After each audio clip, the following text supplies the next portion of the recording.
Hello दोस्तों, स्वागत है आपका आपके अपने यूट्यूब चैनल दिसार जीकेजीएस क्लासेस में। दोस्तों, आप सब लोग कैसे हैं? उम्मीद करते हैं आप सब लोग अच्छे होंगे, स्वस्थ होंगे, मस्त होंगे और अपनी तैयारी बेहतरीन तरीके से आप सभी कर रहे होंगे। दोस्तों, आपको पता है हम आपको आरआरबी एएलपी सीबीटी 2 एग्जाम के लिए basic science and engineering rank के प्रैक्टिस सेट का सॉल्यूशन करवा रहे हैं। ये जो बुक है दोस्तों यूथ एक्सप्रेस लाइन की, इसी के प्रैक्टिस सेट का हम सॉल्यूशन आपको करवा रहे हैं। दोस्तों, हमने अभी तक आपको 24 प्रैक्टिस सेट करवा दिया है और ये आज हम करवाने वाले हैं 25वां प्रैक्टिस सेट। हमने सभी की प्लेलिस्ट आपके लिए बना दी है, आप प्लेलिस्ट में जाके सारी वीडियोस देख सकते हैं। दोस्तों, वीडियो अच्छा लगे वीडियो को लाइक कर दीजिएगा, शेयर कर दीजिएगा, कमेंट कर दीजिएगा। चैनल पे नए हैं चैनल को सब्सक्राइब करके बेल आइकन को प्रेस कर लीजिएगा। और दोस्तों, हमसे जुड़ने के लिए, क्लास के अपडेट के लिए आप हमारा टेलीग्राम चैनल ज्वाइन कर सकते हैं। टेलीग्राम चैनल का लिंक मैंने डिस्क्रिप्शन बॉक्स में आपको दे दिया है। दोस्तों, चलिए देर ना करते हुए स्टार्ट करते हैं आज का अपना सेशन और देखते हैं प्रैक्टिस सेट 25 के सारे क्वेश्चन विद एक्स्ट्रा फैक्ट के साथ में। पहला क्वेश्चन दोस्तों, निम्न में से कौन सा प्रदूषक प्रकाश रासायनिक स्मॉग का एक प्रमुख कारक है? तो दोस्तों, वह प्रदूषक जो प्रकाश रासायनिक स्मॉग का एक प्रमुख कारक है वो है हमारा ओजोन। तो ओजोन इसका करेक्ट आंसर हो जाएगा। दोस्तों, ओजोन जो है ये प्रकाश रासायनिक धूम्र कोहरे के प्राथमिक घटकों में से एक है। प्रकाश रासायनिक धूम्र कोहरे के सामान्य घटक की यदि बात करें तो ओजोन हो गया, नाइट्रिक ऑक्साइड हो गया, एक्रोलीन हो गया, फार्मेल्डिहाइड हो गया, परऑक्सी एसिटिल हो गया, नाइट्रेट हो गया। ये जो है ये प्रकाश रासायनिक स्मोक के प्रमुख कारक है। ठीक है, देखते हैं अगला क्वेश्चन। एक लीवर का यांत्रिक लाभ 2.2 है। यदि भार भुजा 20 सेंटीमीटर है तो प्रयास भुजा ज्ञात कीजिए। दोस्तों, एक लीवर है जिसका यांत्रिक लाभ हमको कितना दिया गया है? 2.2 दिया गया है और भार भुजा कितनी है? 20 सेंटीमीटर है। हमको प्रयास भुजा निकालना है। हम जानते हैं दोस्तों, मैकेनिकल एडवांटेज बराबर क्या होता है? ये होता है लोड बटे एफर्ट के, या फिर क्या होता है? Effort arm divided by load arm के। क्या होता है? Effort arm divided by load arm के। ठीक है, अब हमको क्या दिया गया है? हमको दिया गया है लोड आर्म, हमको एफर्ट आर्म पूछा है। तो हम क्या करेंगे? मैकेनिकल एडवांटेज का मान कितना है? 2.2 है, बराबर एफर्ट आर्म हमको निकालना है। और लोड आर्म कितना दिया है दोस्तों? लोड आर्म हमको दिया गया है 20 सेंटीमीटर। तो ये हम पॉइंट हटाएंगे तो नीचे क्या आ जाएगा? 10 आ जाएगा। एक जीरो से एक जीरो कट जाएगा। 22 का 2 में मल्टीप्लाई करेंगे तो 44 सेंटीमीटर जो है हमारी एफर्ट आर्म निकल के आ जाएगी। कितनी? 44 सेंटीमीटर। तो ऑप्शन नंबर बी वाला इसका करेक्ट आंसर हो जाएगा। क्लियर? आगे बढ़ते हैं नेक्स्ट क्वेश्चन की ओर। इनमें से किसे सी लैंग्वेज को विकसित करने का श्रेय दिया जाता है? दोस्तों, सी लैंग्वेज को विकसित करने का श्रेय जो है ये दिया जाता है डेनिस रिची को। किसको? डेनिस रिची को। दोस्तों, सी लैंग्वेज एक सामान्य उपयोग में आने वाली कंप्यूटर प्रोग्रामिंग भाषा है। सी लैंग्वेज को विकसित करने का श्रेय डेनिस रिची को दिया जाता है। इसका उपयोग यूनिक्स नामक प्रचलन प्रणाली के निर्माण के लिए किया जाता है। किसके लिए? यूनिक्स नामक प्रचलन प्रणाली, मतलब ऑपरेटिंग सिस्टम के निर्माण के लिए। ठीक है, देखते हैं अगला क्वेश्चन। निम्न में से कौन सा विद्युत से लगने वाली आग का कारण नहीं है? दोस्तों, विद्युत से लगने वाली आग का कारण नहीं है कौन सा? खुले दरवाजे। ऑप्शन नंबर सी इसका करेक्ट आंसर हो जाएगा। ढीले कनेक्शन, इलेक्ट्रिक शॉर्ट सर्किट, तारों पर अतिभार मतलब ओवरलोडिंग होना, ये सभी विद्युत से लगने वाली आग के कारण है। खुले दरवाजे जो है ये विद्युत से लगने वाली आग का कारण नहीं है। दोस्तों, खुले दरवाजे विद्युत से लगने वाली आग का कारण नहीं है। बिजली के तारों के कनेक्शन के ढीले होने के कारण आग लग सकती है। कार्यशाला में धूम्रपान करना, कार्यशाला में शॉर्ट सर्किट होना, विस्फोटक तथा ज्वलनशील पदार्थों का इधर उधर बिखरा होना व विद्युत तारों में ओवरलोड होना, ये सभी आग लगने के कारण हो सकते हैं। ठीक है, देखते हैं अगला क्वेश्चन। एंड्रॉइड के विकास के लिए आधिकारिक भाषा कौन सी है? दोस्तों, एंड्रॉइड के विकास के लिए आधिकारिक भाषा जो है वो है हमारी जावा। कौन सी भाषा है? जावा। दोस्तों, एंड्रॉइड के विकास के लिए आधिकारिक भाषा जावा है। एल्गोरिथमिक लैंग्वेज की बात करें, बेसिक, पास्कल, फोर्ट्रन का प्रयोग मुख्यतः वैज्ञानिक कार्यों के लिए एक प्रोग्राम बनाने में होता है। जो एल्गोल है मतलब एल्गोरिथमिक लैंग्वेज, बेसिक, पास्कल और फोर्ट्रन का उपयोग कहाँ करते हैं? हम वैज्ञानिक कार्यों के लिए करते हैं। एपीएल 360 की बात करें तो पेरिफेरल युक्तियां सर्वश्रेष्ठ अनुप्रयोग हेतु प्रयोग की जाती है। किसका? एपीएल 360 का पेरिफेरल युक्तियां है जो सर्वश्रेष्ठ अनुप्रयोग हेतु प्रयोग की जाती है। ठीक है, देखते हैं अगला क्वेश्चन। डैश प्रकृति में कभी अकेले नहीं होता है, तो प्रकृति में कभी भी अकेले नहीं होता है बल। बल जो है प्रकृति में कभी भी अकेले नहीं होता है। दोस्तों बल एक सदिश राशि है जिससे किसी पिंड का वेग बदल सकता है। बल प्रकृति में अकेले कभी नहीं होता क्योंकि उसके समान एवं विपरीत एक बल कार्य करता है जिसे हम प्रतिबल कहते हैं। बल का मात्रक क्या होता है, तो न्यूटन होता है। और एफ बराबर क्या होता है, एम इंटू ए। और एम क्या है, यहाँ पे द्रव्यमान है, और ए हमारा क्या है, त्वरण है। तो बल हम कैसे निकालते हैं, द्रव्यमान इंटू त्वरण के गुणनफल से। ठीक है, देखते हैं अगला क्वेश्चन। प्रशिक्षण के कार्यों में मोटाई की किस रेंज की लाइनों का प्रयोग किया जाता है। दोस्तों प्रशिक्षण के कार्यों में मोटाई की जिस रेंज की लाइनों का प्रयोग किया जाता है वो है 0.5 mm रेंज की लाइनों का। दोस्तों प्रशिक्षण कार्यों में मोटाई की 0.5 mm लाइनों का प्रयोग किया जाता है। ठीक है, देखते हैं अगला क्वेश्चन। येलो स्टोन राष्ट्रीय उद्यान कहाँ स्थित है, तो येलो स्टोन राष्ट्रीय उद्यान जो है ये संयुक्त राज्य अमेरिका में स्थित है। कहाँ स्थित है, संयुक्त राज्य अमेरिका में। Yellow stone national park America में स्थित है। यह पार्क अपने वन्य जीवन और कई भूतापी विशेषताओं के लिए जाना जाता है। इसमें झीलें, घाटी, नदियां और पर्वत श्रृंखलाएं शामिल है। ठीक है, देखते हैं अगला क्वेश्चन। जिसका तापमान लिया जाना है उसे स्पर्श किए बिना जिस उपकरण से उसका तापमान मापा जा सकता है वह है।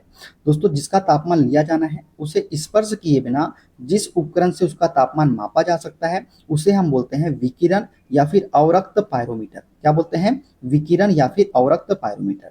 दोस्तों विकिरण या अवरक्त पायरोमीटर रिमोट सेंसिंग प्रकार का थर्मामीटर होता है जो सतहों का ताप मापने के लिए काम आता है। आजकल विभिन्न प्रकार के पायरोमीटर उपलब्ध है।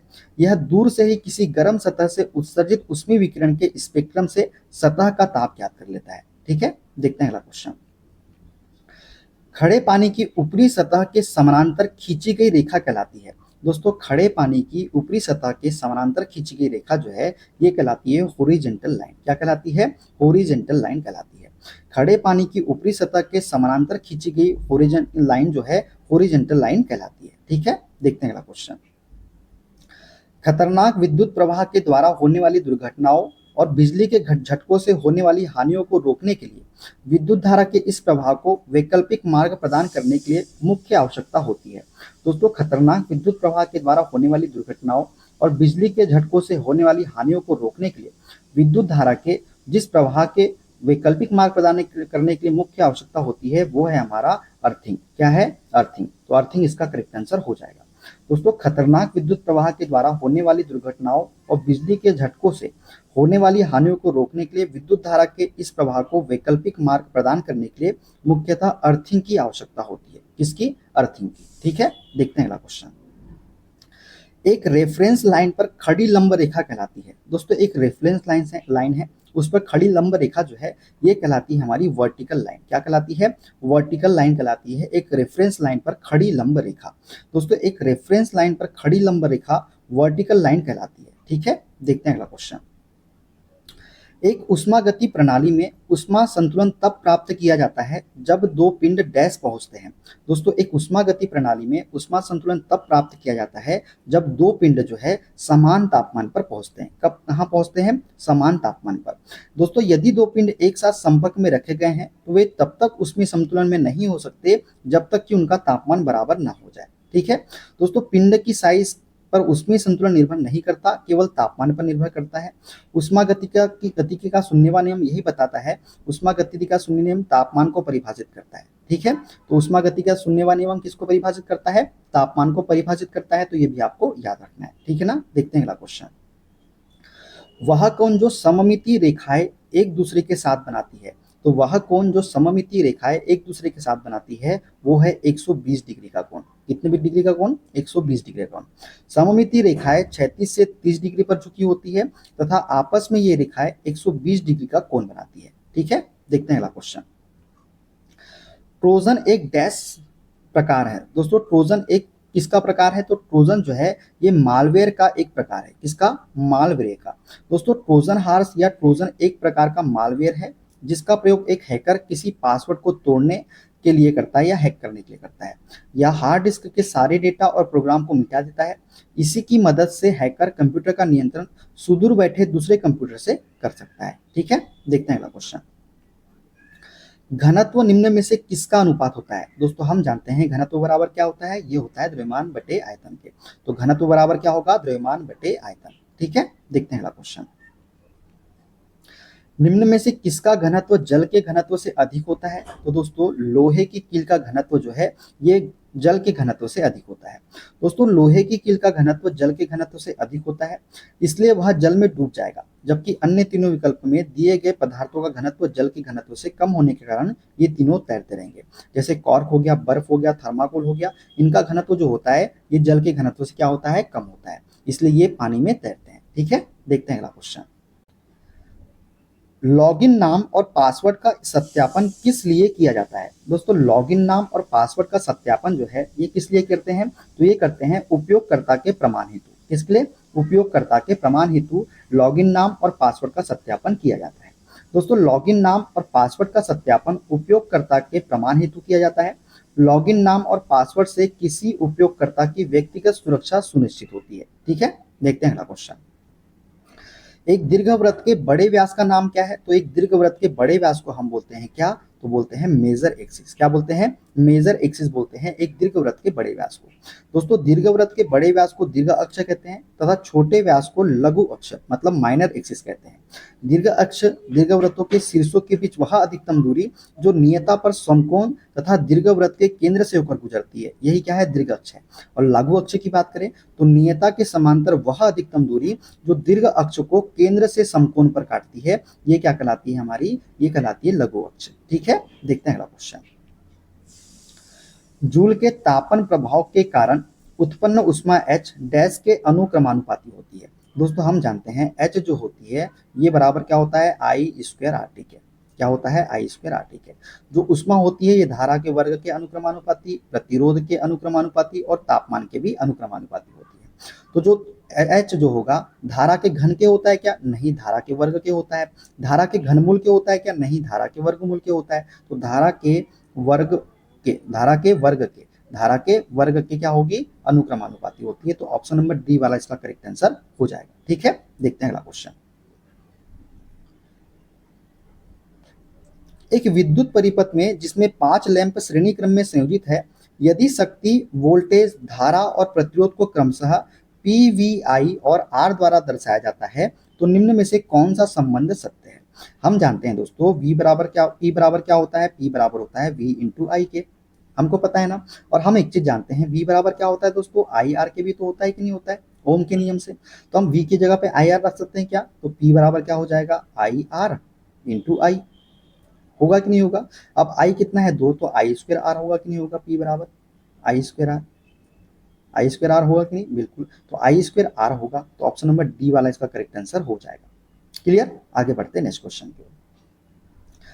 यदि रेखा को आगे बढ़ाया जाए तो वह बिंदु जो HP को प्रतिच्छेदित करता है उसको डैश से जाना जाता है। दोस्तों यदि रेखा को आगे बढ़ाया जाए और वह बिंदु HP को प्रतिच्छेदित करता है तो उसे हम बोलते हैं क्या, क्षैतिज दीप्त चिन्ह। क्या बोलते हैं? क्षैतिज दीप्त चिन्ह बोलते हैं। ठीक है दोस्तों, यदि रेखा को आगे बढ़ाया जाए तो वह बिंदु जो HP को प्रतिच्छेदित करता है उसे हम क्षैतिज दीप्त चिन्ह से जानते हैं। क्षैतिज दीप्त चिन्ह को HP द्वारा प्रदर्शित किया जाता है। रेखा को आगे बढ़ाने पर ऊर्ध्वाधर तल पे जिस बिंदु को पर प्रतिच्छेदित करता है, यदि हम रेखा को आगे बढ़ाते हैं और यदि वह ऊर्ध्वाधर तल में जिस बिंदु पर प्रतिच्छेदित करता है उसे हम बोलते हैं ऊर्ध्वाधर दीप्त चिन्ह मतलब वर्टिकल ट्रेस बोलते हैं। और यदि HP पर प्रतिच्छेदित करता है तो हॉरिजॉन्टल ट्रेस बोलते हैं। ठीक है, देखते हैं अगला क्वेश्चन। डैश कम दूरी की वायरलेस कनेक्टिविटी की सुविधा प्रदान करता है। दोस्तों कम दूरी की वायरलेस कनेक्टिविटी की सुविधा प्रदान करता है वो है हमारा ब्लूटूथ। कौन? ब्लूटूथ। ब्लूटूथ जो है ये कम दूरी की वायरलेस कनेक्टिविटी की सुविधा प्रदान करता है। दोस्तों ब्लूटूथ एक वायरलेस कनेक्टिविटी टूल है जिसका उपयोग भिन्न भिन्न डिवाइसों के मध्य संपर्क स्थापित कर डाटा शेयरिंग एवं संचार संभव बनाया जाता है। ठीक है, देखते हैं अगला क्वेश्चन।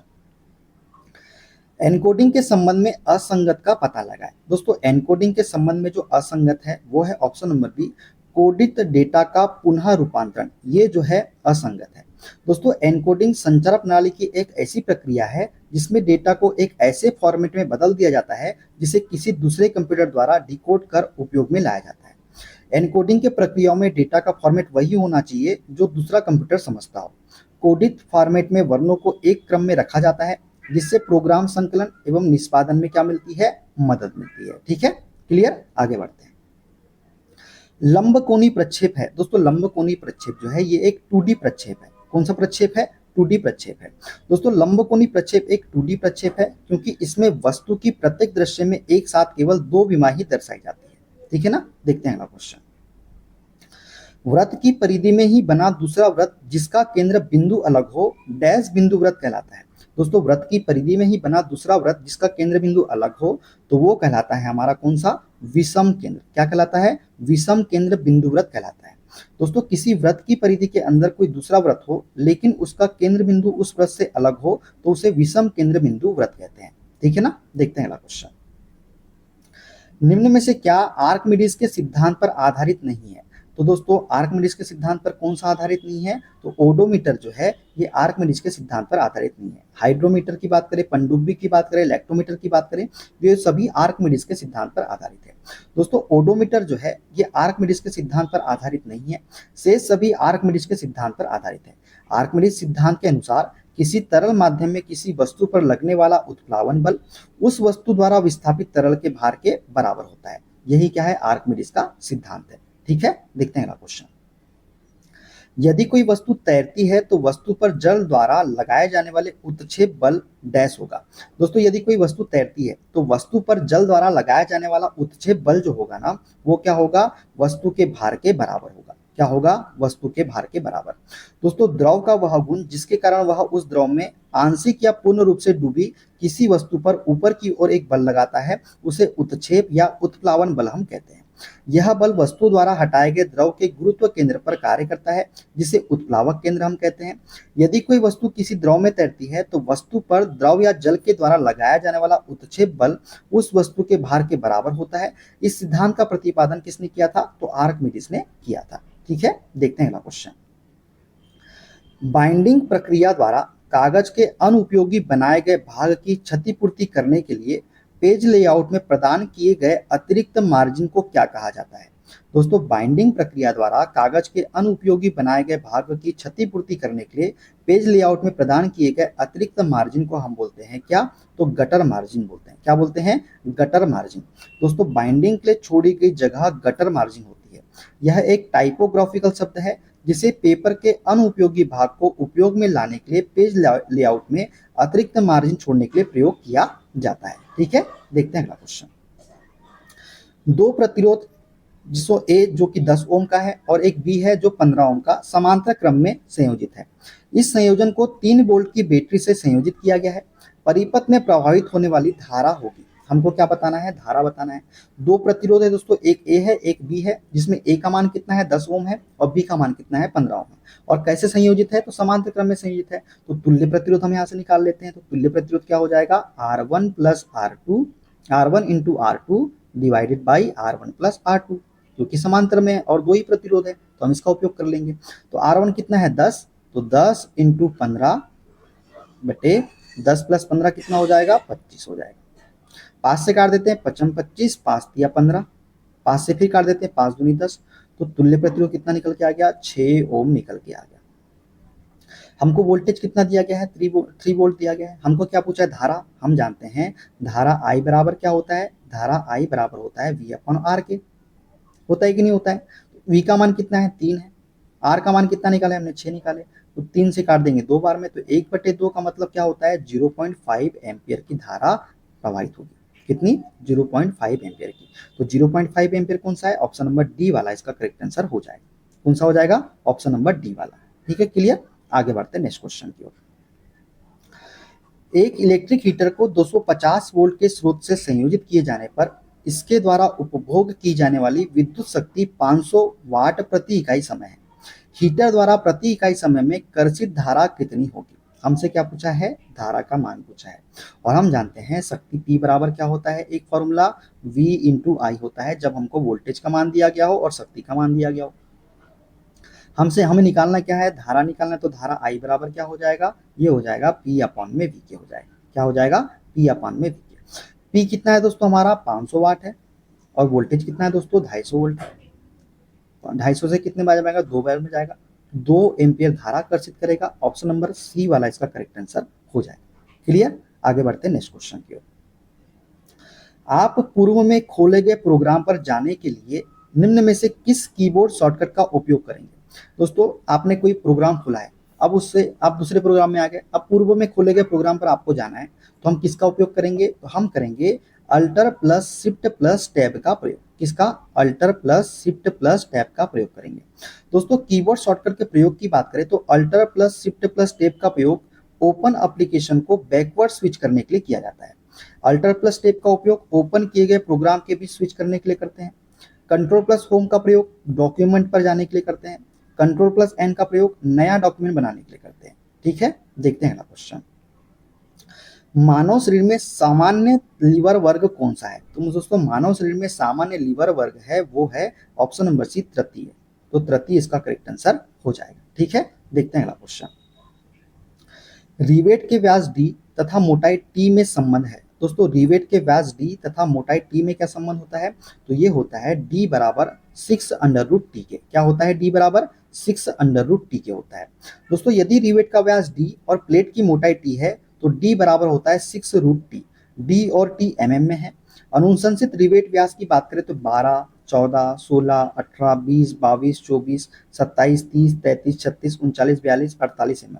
ये क्या है, अनुशंसित रिवेट के व्यास है। ठीक है, देखते हैं अगला क्वेश्चन।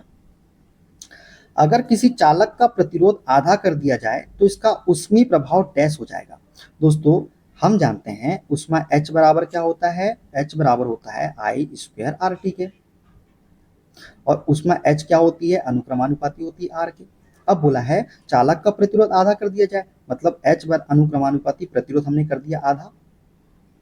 क्या कर दिया हमने, प्रतिरोध आधा, तो इसका ऊष्मीय प्रभाव क्या हो जाएगा, तो इसका ऊष्मीय प्रभाव जो है ये भी क्या हो जाएगा, आधा हो जाएगा। क्या हो जाएगा, आधा हो जाएगा, क्योंकि हम जानते हैं ऊष्मा जो होती है प्रतिरोध की क्या होती है, अनुक्रमानुपाती। यदि प्रतिरोध आधा होगा तो ऊष्मा भी आधी हो जाएगी। क्लियर, देखते हैं अगला क्वेश्चन। किसी ऐसे तार के प्रतिरोध का क्या होगा जिसमें 2 वोल्ट संभावित विभवांतर लागू किया जाता है। तार के माध्यम से करंट का प्रवाह 1 एम्पीयर है। दोस्तों क्या पूछा है हमसे, प्रतिरोध पूछा है और 2 वोल्ट का विभवांतर दिया गया है और धारा प्रभाव कितना दिया गया है, 1 एम्पीयर दिया गया है। तो हम जानते हैं V बराबर क्या होता है, V बराबर होता है IR के। होता है कि नहीं होता है, V बराबर क्या होता है, IR। तो हम जानते हैं विभवांतर कितना दिया गया हमको, 2 वोल्ट। आई हमको कितना दिया गया, 1 एम्पियर, और आर हमको कितना निकालना, आर हमको निकालना है। तो आर हमारा कितना निकल के आएगा, 2 ओम निकल के आएगा। कितना ओम, 2 ओम। तो ऑप्शन नंबर बी वाला इसका करेक्ट आंसर हो जाएगा। क्लियर, आगे बढ़ते हैं नेक्स्ट क्वेश्चन की ओर। रिवेट के प्रमुख भाग है। दोस्तों रिवेट के कौन कौन से भाग हैं, तो रिवेट में हेड होता है, बॉडी होता है, टेल होता है। ये सभी जो है रिवेट के क्या है, भाग है। दोस्तों नीचे दिखाया गया चित्र रिवेट के विभिन्न भागों को प्रदर्शित करता है। दोस्तों ये वाला जो भाग है, ये वाला इसे हम क्या बोलते हैं, हेड। ये वाला भाग है इसे क्या बोलते हैं, बॉडी। और ये नीचे वाला भाग इसे क्या बोलते हैं, हम टेल बोलते हैं। ठीक है, देखते हैं अगला क्वेश्चन। निम्न में से किस उपकरण में विद्युत मोटर प्रयुक्त नहीं होता है। क्या बोला है, विद्युत पंखा दिया गया है, विद्युत मिक्सर दिया गया है, गैल्वेनोमीटर दिया गया है, कंप्यूटर दिया गया है। तो इनमें से बताना है कि इसमें विद्युत मोटर प्रयुक्त नहीं होता है। दोस्तों विद्युत पंखे में होता है क्या, बिल्कुल होता है। विद्युत मिक्सर में होता है क्या, होता है। गैल्वेनोमीटर में होता है क्या, नहीं। कंप्यूटर में होता है क्या, होता है। तो गैल्वेनोमीटर में जो है विद्युत मोटर प्रयुक्त नहीं होता है। विद्युत पंखे की बात करें, कंप्यूटर की बात करें, विद्युत मिक्सर की, इनमें विद्युत मोटर प्रयुक्त होता है। दोस्तों दिए गए विकल्पों के अनुसार गैल्वेनोमीटर में विद्युत मोटर प्रयुक्त नहीं होता। गैल्वेनोमीटर एक सूचक यंत्र है, यह किसी परिपथ में विद्युत धारा की उपस्थिति का पता लगाने के लिए प्रयोग किया जाता है। तो कौन सा सही हो जाएगा हमारा, ऑप्शन नंबर डी वाला इसका करेक्ट आंसर हो जाएगा। ठीक है, देखते हैं अगला क्वेश्चन। एक ताप दीप्त बल्ब का फिलामेंट बनाने हेतु सर्वाधिक उपयुक्त पदार्थ क्या है। दोस्तों एक ताप दीप्त बल्ब का फिलामेंट बनाने के लिए सर्वाधिक उपयुक्त पदार्थ है वो है हमारा टंगस्टन। कौन सा, टंगस्टन। दोस्तों एक ताप दीप्त बल्ब का फिलामेंट बनाने के लिए सर्वाधिक उपयुक्त पदार्थ टंगस्टन होता है।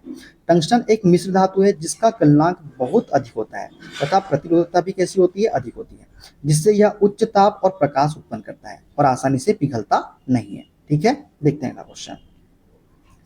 प्रोटेक्टर का प्रयोग डैश नापने में होता है। दोस्तों प्रोटेक्टर का प्रयोग जो है क्या मापने के लिए करते हैं हम, तो प्रोटेक्टर का प्रयोग हम डिग्री में कोण मापने के लिए करते हैं। क्या करते हैं, डिग्री में कोण मापने के लिए हम प्रोटेक्टर का प्रयोग करते हैं। ठीक है, देखते हैं अगला क्वेश्चन। निम्न में से किसे छोड़कर बाकी सीधी सीधी रेखाएं खींचने हेतु टी स्क्वायर के साथ सेट स्क्वायर का प्रयोग किए जाते हैं? तो दोस्तों किसको छोड़कर सीधी रेखाएं खींचने हेतु टी स्क्वायर के साथ सेट स्क्वायर प्रयोग किए जाते हैं?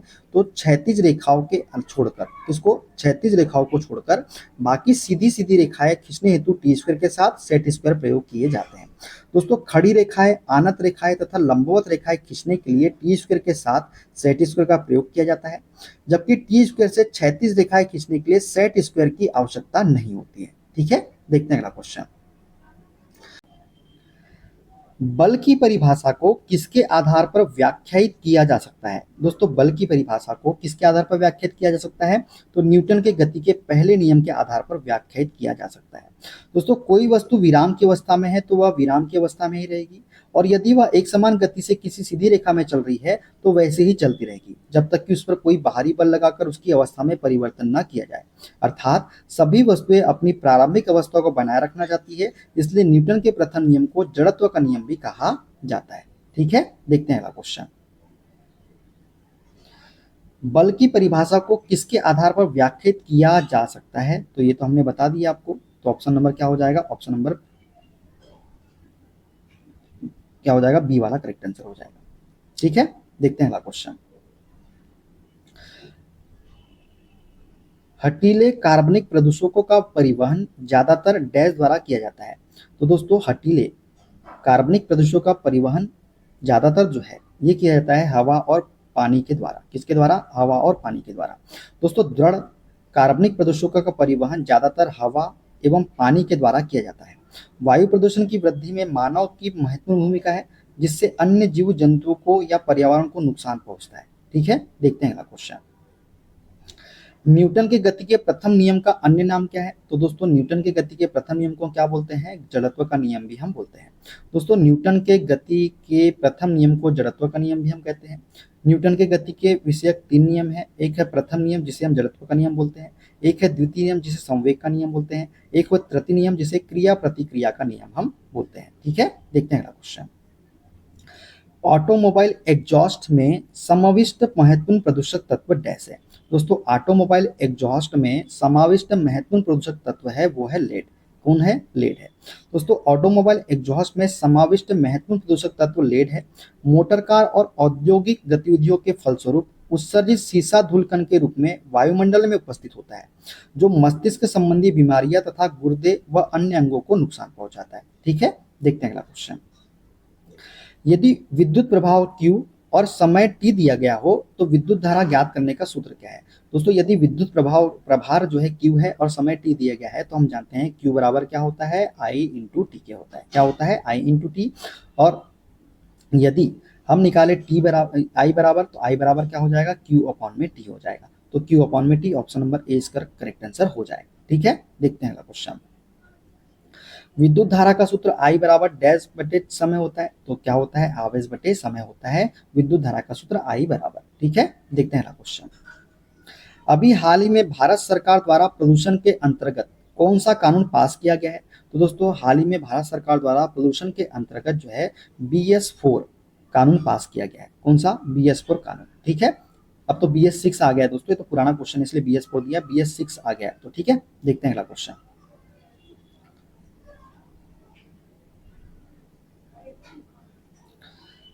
दाब बराबर क्या होता है? तो दाब बराबर हम जानते हैं क्या होता है? उत्क्षेप बटे क्षेत्रफल, मतलब बल बटे क्षेत्रफल होता है दाब बराबर। यदि किसी सतह पर उसके लंबवत कोई बल लग रहा हो तो कहा जाता है कि सतह पर दाब लग रहा है। पृष्ठ या सतह पर लगने वाला दाब उस पर आरोपित बल तथा पृष्ठ के क्षेत्रफल के अनुपात के बराबर होता है। अतः एकांक क्षेत्रफल पर कार्यरत बल दाब कहलाता है। यह एक अदिश राशि है, अतः दाब P बराबर क्या होता है? पृष्ठ के लंबवत बल बटे पृष्ठ का क्षेत्रफल, या फिर उत्क्षेप बटे क्षेत्रफल के। ठीक है, देखते हैं अगला क्वेश्चन। किसी परिपथ में विद्युत प्रवाह किसके द्वारा संभव होता है? दोस्तों किसी परिपथ में विद्युत प्रवाह जो है ये इलेक्ट्रॉनों की गति के द्वारा संभव होता है। किसके द्वारा? इलेक्ट्रॉनों की गति के द्वारा। किसी परिपथ में विद्युत प्रवाह इलेक्ट्रॉनों की गति के द्वारा संभव होता है। किसी चालक में विद्युत आवेश के प्रवाह की दर को विद्युत धारा हम कहते हैं। विद्युत धारा की दिशा धनावेश की गति की दिशा की ओर मानी जाती है। इसका SI मात्रक क्या होता है? तो एम्पियर होता है। ठीक है, क्लियर है यहाँ तक के? तो दोस्तों ये थे आज के सारे क्वेश्चन। वीडियो कैसा लगा कमेंट बॉक्स में जरूर बताइएगा। वीडियो अच्छा लगे वीडियो को लाइक कर दीजिएगा, शेयर कर दीजिएगा, कमेंट कर दीजिएगा। चैनल पे नए हैं चैनल को सब्सक्राइब करके बेल आइकन को प्रेस कर लीजिएगा। मिलते हैं दोस्तों अगले वीडियो में अगले प्रैक्टिस सेट के साथ। अपना ख्याल रखिए। Okay bye bye, take care.